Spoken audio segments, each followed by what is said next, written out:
So what do plants need for growth? They need CO2 and light and some water, and of course, a few mineral nutrients. So among these mineral nutrients are elements among the first row transition metals, such as copper, iron, manganese, and of course, zinc.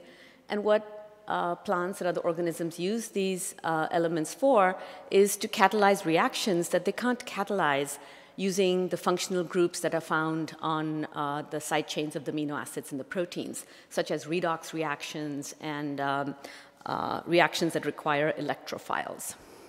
So what my group is interested in is how do organisms handle metabolism when these elements are not available in the appropriate quantities for supporting the biochemistry. So I'll just be talking to you today about our work on iron nutrition.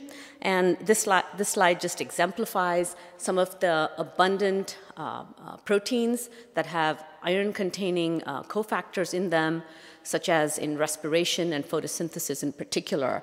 And this is the respiratory complex 1. There's about 22 irons per enzyme in the mitochondrial membranes. And in the bottom, we're looking at photosystem 1, excuse me, with 12 irons per monomer unit. So you can see that there's a high demand, especially in the organelles, for the iron-containing cofactors. And these are just the iron-sulfur centers, but there's a number of other kinds of iron-containing cofactors, organic cofactors, iron-bound to alpha-ketoglutarate, and then these mononuclear or dinuclear iron centers. Okay, so nature used these elements at the origin of life based on bioavailability. But of course, things have changed on the planet since then. We had the Great Oxidation Event, which of course, while it gave new opportunity for life through bioenergetics, it also created a problem for organisms that had committed to the use of iron. So these elements became less available and they're now required as nutrients. So most forms of life, in fact, face iron deficiency. And I think most of you are familiar with the fact that iron is essential for humans. Many of you maybe even take vitamin supplements that contain iron. And what this map shows you is the worldwide prevalence in the dark red colors of iron deficiency anemia. So this is symptomatic iron deficiency. However, in fact, if you look at pre-symptomatic iron deficiency, that number is 5 billion people on the planet. So about 70% of global population faces pre-symptomatic iron deficiency.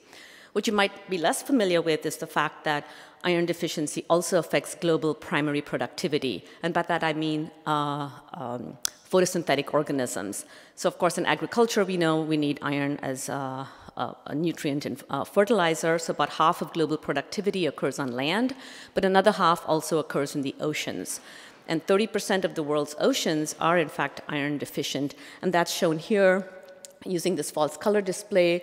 The regions shown in blue have very low iron content, and this is based on an estimate of wind deposition of iron which comes from land masses. So the Southern Ocean, the Equatorial Pacific, and then seasonally other parts of the ocean are chronically iron deficient.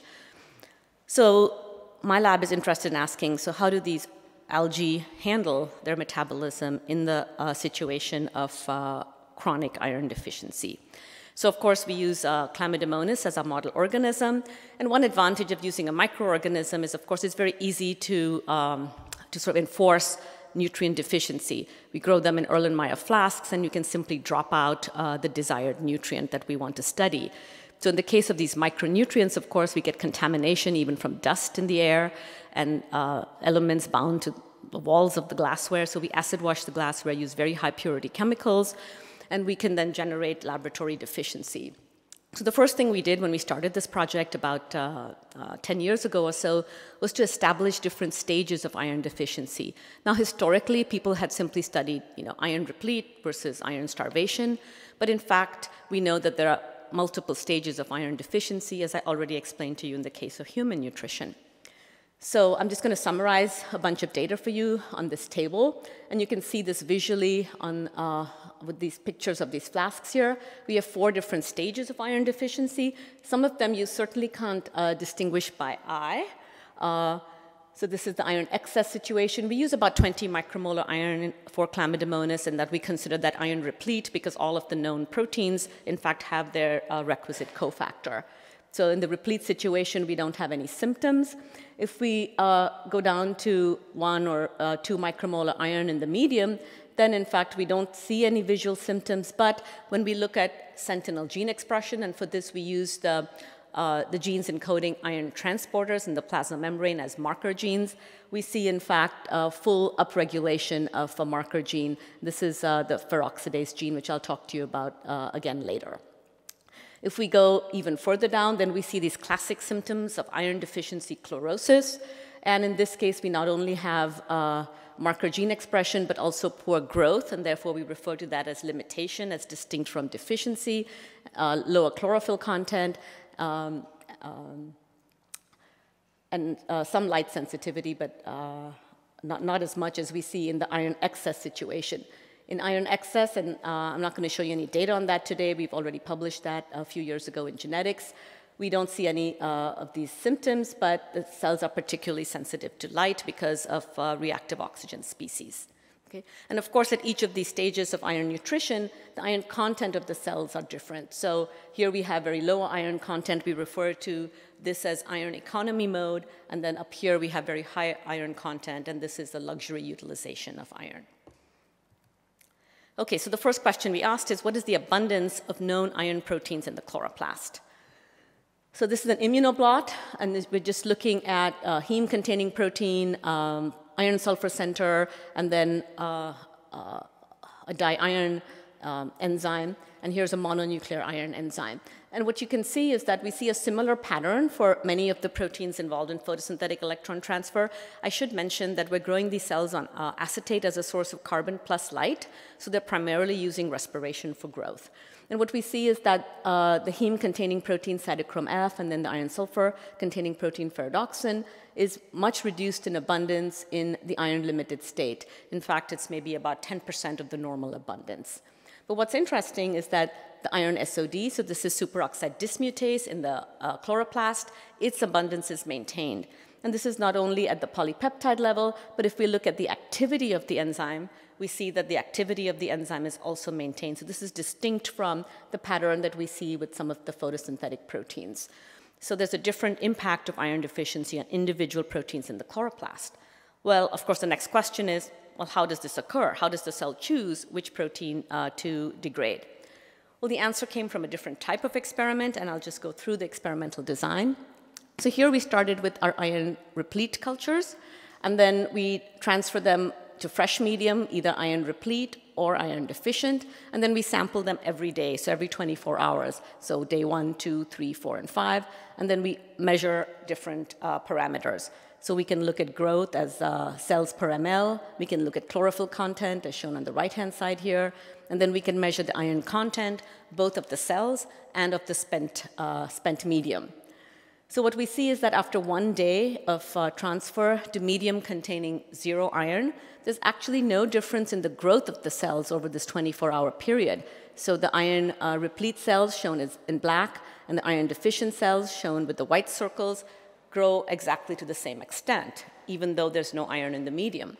Yet when we look at the iron content, however, the iron deficient cells, these are, by the way, triplicate experiments shown. So the iron deficient cells have a much lower iron content than the iron replete cells. And if we look at the spent medium, in fact, there's no iron left behind in the spent medium of the iron deficient cells. The y-axis is broken here.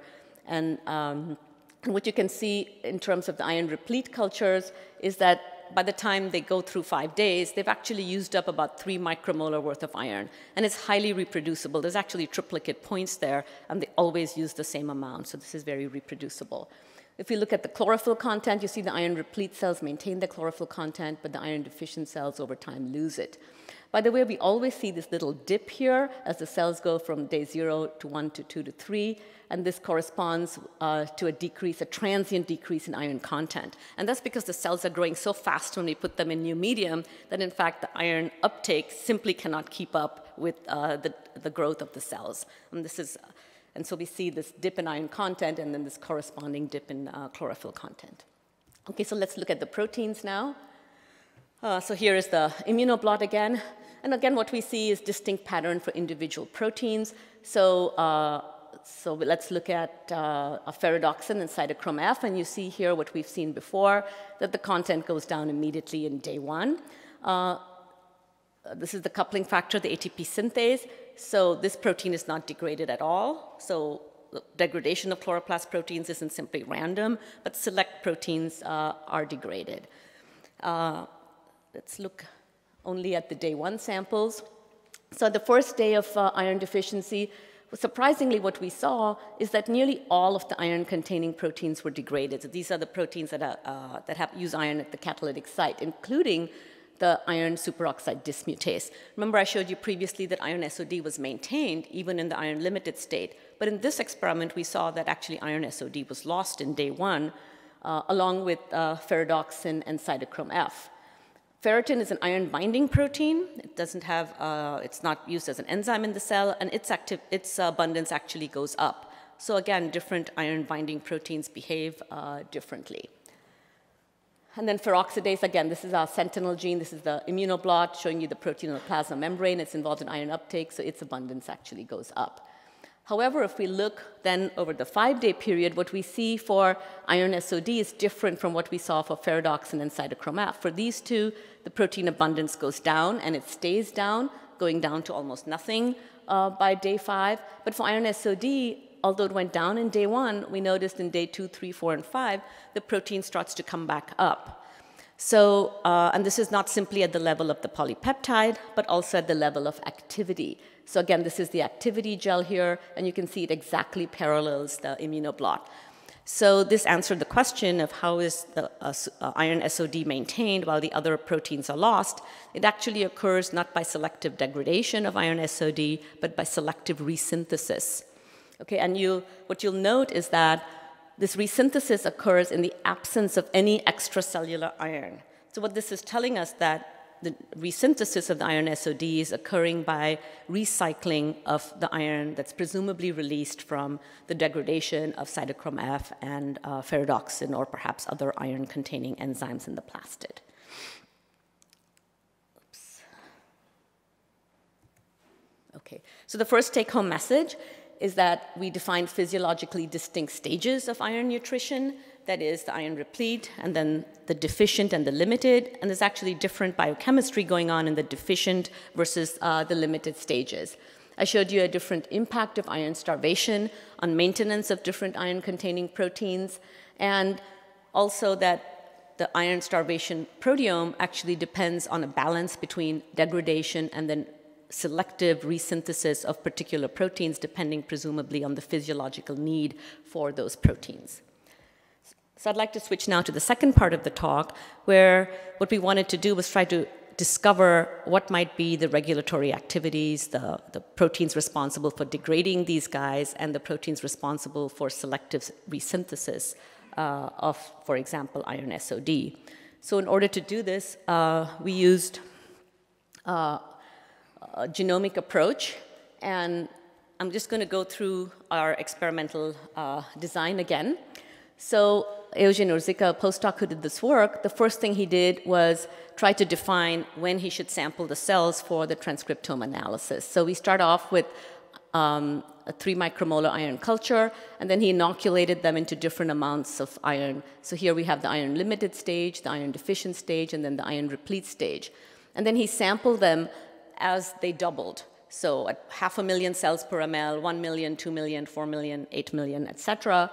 And then he sampled for both RNA and protein, and then looked at sentinel gene expression. And I'm just going to show you the expression of one of the genes he looked at, IRT1, which is on the bottom left corner. But in fact, we looked at a number of different genes, and they all showed a similar pattern. So this is from real-time PCR, and note that the y-axis is on a log scale.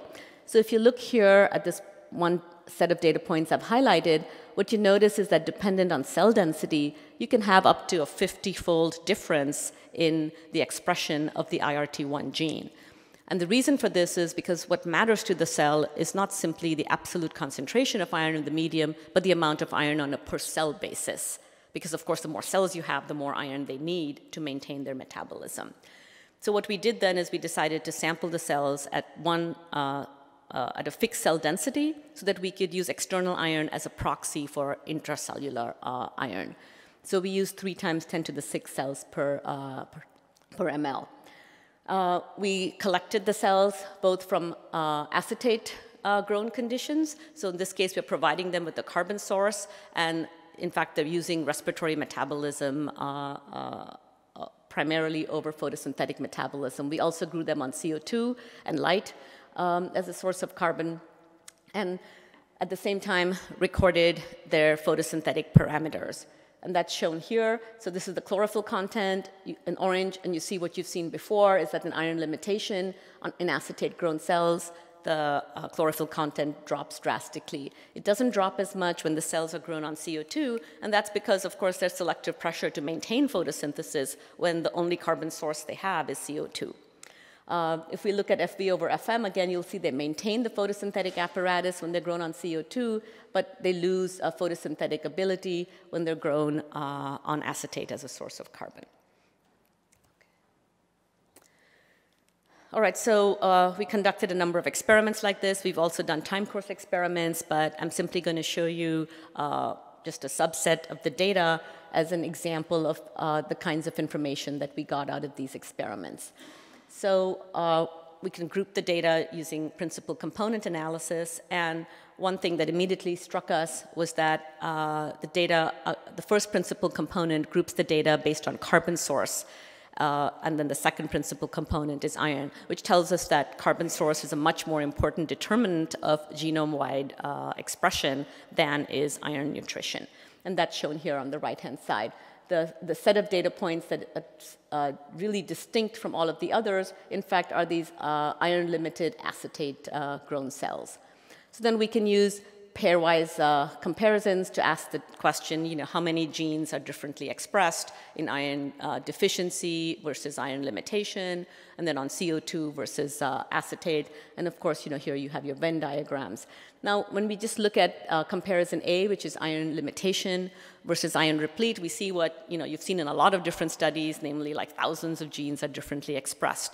I should mention there are about 17,000 genes in the Chlamydomonas genome, so 10% of the genome is differently expressed. So what we did then is, remember I told you that the iron deficiency cells didn't show much of a phenotype. The only thing we saw, remember they were green and healthy, they were photosynthetically active, but sentinel gene expression was high.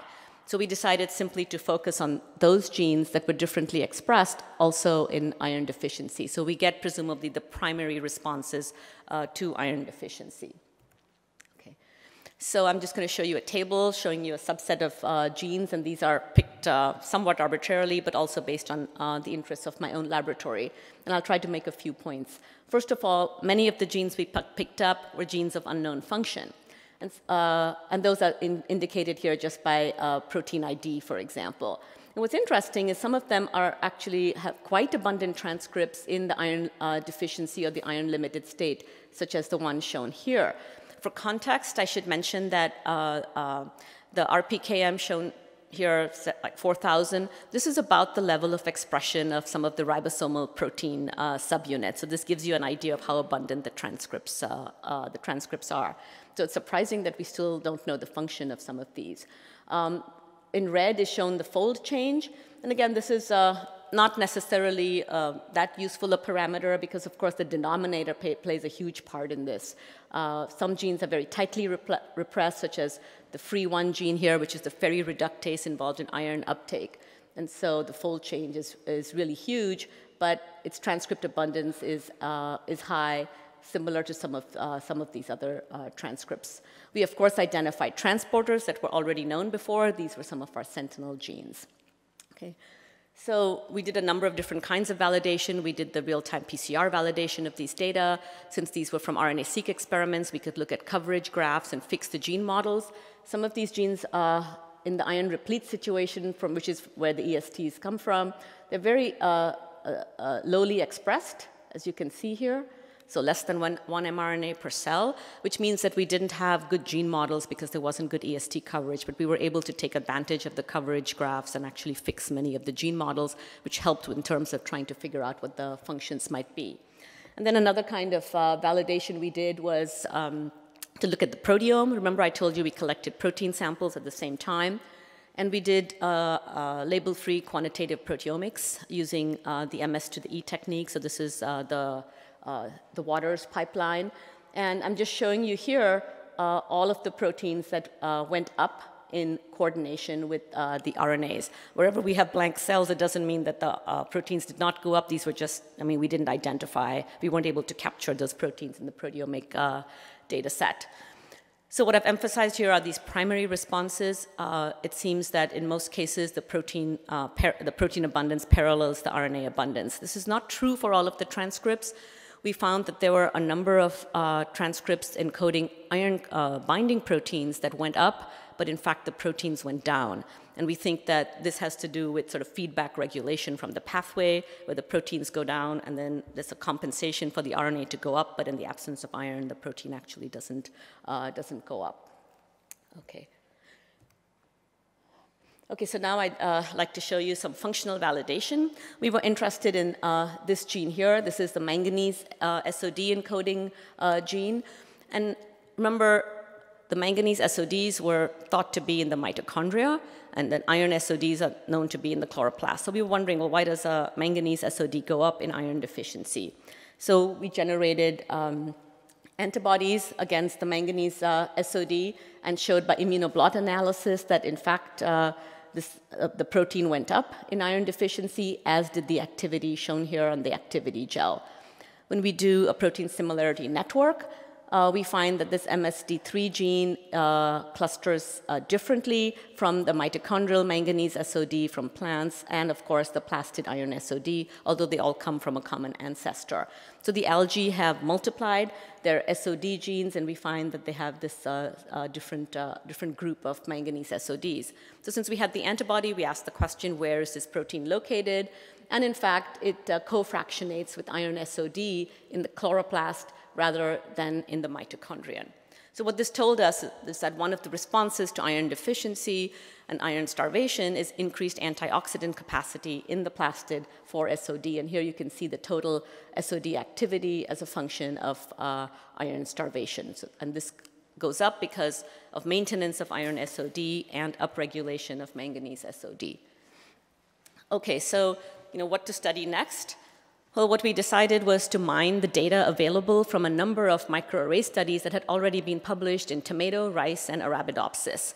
And so we took our list and then compared them to the list of differentially expressed genes in those studies, and we came up actually with only 14 genes that were commonly affected in all of these different plants. And what was nice was that some of these were already known, the ones shown with check marks, and these are involved in iron uptake, iron storage, and then this gene here is the Brutus protein, which is a regulator of iron deficiency responses in Arabidopsis. Okay. What's also, at the time we did this work in parallel and independently of us, Brian Waters used a completely different approach, using different ecotypes of Arabidopsis and comparing the microarray data there, and he came up with a list of 10 proteins that were always changed in iron deficiency across Arabidopsis ecotypes, and all 10 are on this list. So that's, again, a nice validation. Okay. So what I'm going to do now is focus on a couple of these for the functional studies that I'm going to show you. So this is monodehydroascorbate reductase, and then an unknown protein, a hypothetical protein. So monodehydroascorbate reductase was on the list I showed you before, and then right underneath that is VTC2. And both of them function in the same pathway. So VTC2 encodes the committed step in ascorbate biosynthesis, that is the conversion of GDP galactose to galactose 1-phosphate, ultimately leading you to ascorbate. And so here is the pattern of mRNA accumulation, both in acetate-grown cells on the left and then CO2-grown cells on the right. And then if you look at the ascorbate content, which we measured by HPLC and enzyme assay, you can see that the ascorbate content of the cells as a function of iron nutrition exactly parallels the change in mRNA abundance. Okay. If we look at monodehydroascorbate reductase, in this case, we were able to assay the enzymatic activity And you see on the left-hand side is the data from the proteomics, and then on the right-hand side in purple, the data from the enzyme activity. And again, you see that the change in mRNA and the change in the proteome is exactly paralleled by the change in enzymatic activity. So we think that both de novo ascorbate synthesis and recycling contribute to increased antioxidant capacity, in this case for dealing with hydrogen peroxide.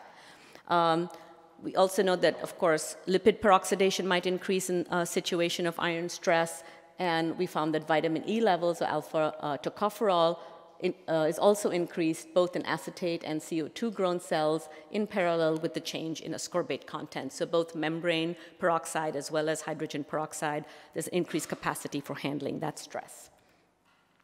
Okay, and then the last thing I'll show you is this protein here, CGLD27. This stands for conserved in the green lineage and diatom. So that actually came out of a phylogenomic approach that we had used in a completely different project in the lab. Okay. So this protein is highly conserved. If we look at a sequence alignment with cyanobacteria, we see it's missing this N-terminal region, which suggests that it might be a plastid-targeted protein, and the sequence in yellow is probably a transit peptide. There are 3 transmembrane segments. We have no idea what this protein does. It doesn't have any motifs that speak to function. Okay. But because it was, its expression was also affected in Arabidopsis, we took advantage. There was actually a single tDNA mutant available. The expression of CGLD27 actually is very similar to FRO3, which is an iron reductase involved in iron uptake in the root. So we looked at the plants. When we grow them under normal iron content, of course, there's no phenotype respect to the wild type, but when we grow them on low iron, we start to be able to distinguish the mutant plants from the wild type. Of course, the wild type plants are also sick because they need iron for growth, but we can quantitate either the fresh weight or, in fact, the root length, and we see in both cases that we have a phenotype as we go to low iron. So we don't know yet what CGLD27 does. We don't think it's really involved in photosynthesis per se, because as I said, we see the root phenotype, and in fact, it's expressed in multiple organs and not simply the green tissue. Okay, so I'd just like to end here with the second set of take-home messages.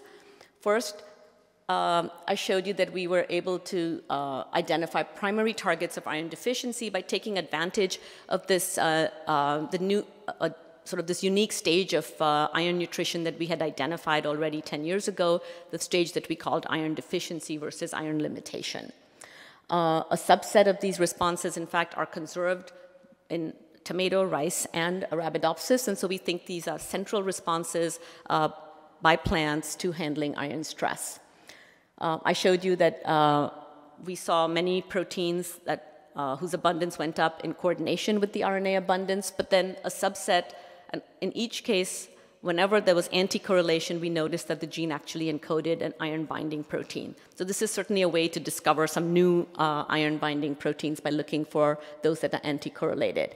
I showed you a number of antioxidant responses that go up in the plastid, both to handle superoxides, such as the maintenance of iron SOD, the manganese SOD, the new manganese SOD3. Ferritin also has antioxidant activity, and then the ascorbate and vitamin E. And then I didn't get a chance to talk about this, but we have identified candidate genes that might be involved in proteolysis and resynthesis. Okay, and of course, I'd like to acknowledge my coworkers. A number of people in the group have contributed to the project, but I've primarily talked about the work of Dudley Page, who worked on the recycling of iron for iron SOD synthesis, and Eugen Urzika, a postdoc who has just left the group, and he did all of the transcriptome work shown in the second half. So I was funded by the Department of Energy for this work, and again, I thank you for the invitation and for your attention.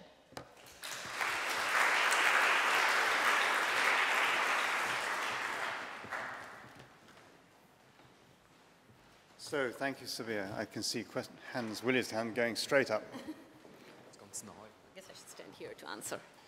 So Sabeeha, I was struck by the result that you showed, and then you never really talked about it, and that's that you see when in iron deficient conditions, you see that several catalytic enzymes are degraded and iron is recycled for the resynthesis. But then at the same time, you said that ferritin is going up. Right. Okay, so intuitively that doesn't make sense. Yeah, so we should probably say for the audience that ferritin is an iron binding protein, and it can store up to 4,000 molecules of iron.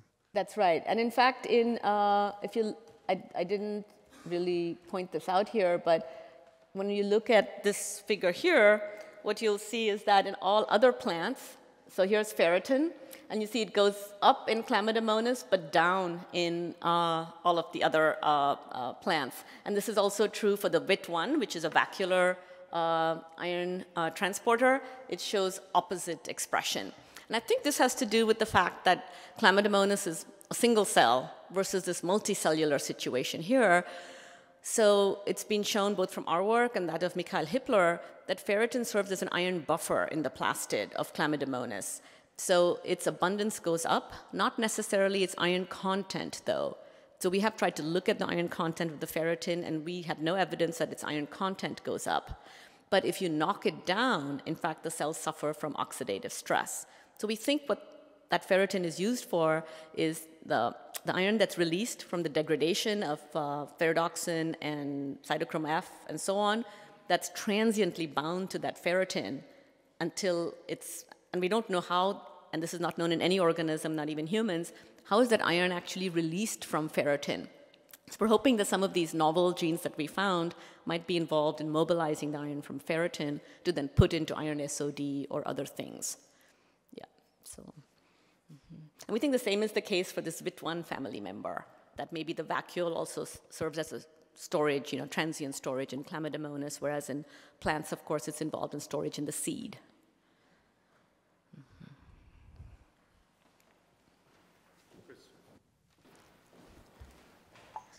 So if I got this correctly, you said that the chloroplastic manganese SOD might compensate for a deficiency in the iron SOD that is actually localized in the mitochondria.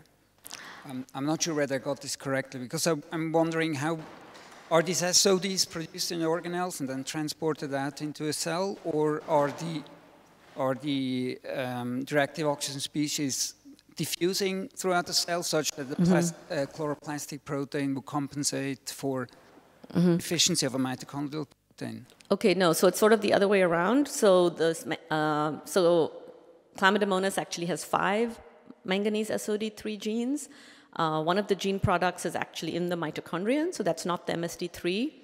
But until we discovered this particular isoform, the dogma was that manganese SOD is in the mitochondrion and iron SOD is in the plastid. But what we showed was that this MSD3 gene product is actually in the chloroplast. It's also now been found in a diatom where it's located in the plastid. And so we think that the cells need more antioxidant capacity in iron deficiency, and obviously it wouldn't make sense for them to make more iron SOD because they're limited in iron. So the way they get more antioxidant capacity is by using a different metal cofactor, like manganese. So manganese and iron SODs, actually they result from a common ancestor. So there's actually sequence similarity in the proteins, and some organisms even have what they call a cambialistic enzyme that can use either iron or manganese, but then over time, of course, they've diverged to be selective for their metal cofactor. So we think that the evolution of this new manganese SOD allows the chloroplast to have more antioxidant capacity when it doesn't have enough iron. Does that help? Yeah, and again, the dogma is that ROSs don't travel very far. So you have to detoxify them, or if they do travel, they're going to cause damage while they travel, so you have to detoxify them where they are.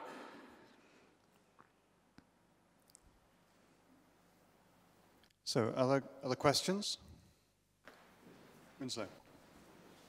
Just curious, do those two SODs have different Michaelis constants, binding constants, have different properties that would somehow relate to how they turn on in stress?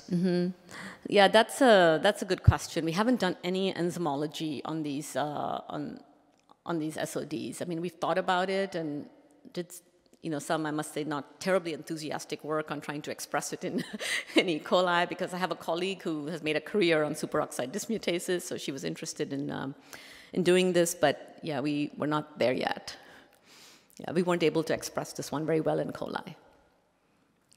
For a lot of metalloenzymes, it's, unless you try hard, it's difficult to express them functionally in a heterologous host because of the metal delivery problem. So I have a question as well. You showed that there was a difference in the response depending on whether you had acetate or, or carbon dioxide. And you said that the major discriminator was carbon. But you also showed that there was a difference in respiratory proteins and photosynthetic proteins, well, their abundance during this stress. So does this mean that there's a sort of influence of carbon and carbon signaling on the iron response? Yeah, absolutely. That's a really good question. Again, I didn't have time to go through it, but so let's see. So first of all, when we grow the cells on acetate versus CO2, there's a threefold proliferation of mitochondrial mass. And this matches up with, say, measurements of cyanide-sensitive respiration, which also goes up about threefold, and RNA and protein abundance for mitochondria. Secondly, we know that when they grow them on acetate, respiration is prioritized over photosynthesis. So the reason they trash photosynthesis when they have acetate is because they use that iron to maintain complex 1 and the respiratory complexes. Right, so how do they do that? Yeah, so again, we don't know the mechanism of that, but we're hoping that some of the differentially expressed genes that we've identified in, from these transcriptome studies, so there's a protein, for example, TEF22. Reason it's called TEF is historical. It stands for thylakoid-enriched fraction from some proteomics work, but in fact, it's probably a mitochondrial protein. And we see that its expression changes based on carbon source. And it's got a ferrireductase domain, so it obviously has some redox activity, iron dependent. So maybe that's a signaling component. But yeah, we're interested in things like that. But that's a really good question.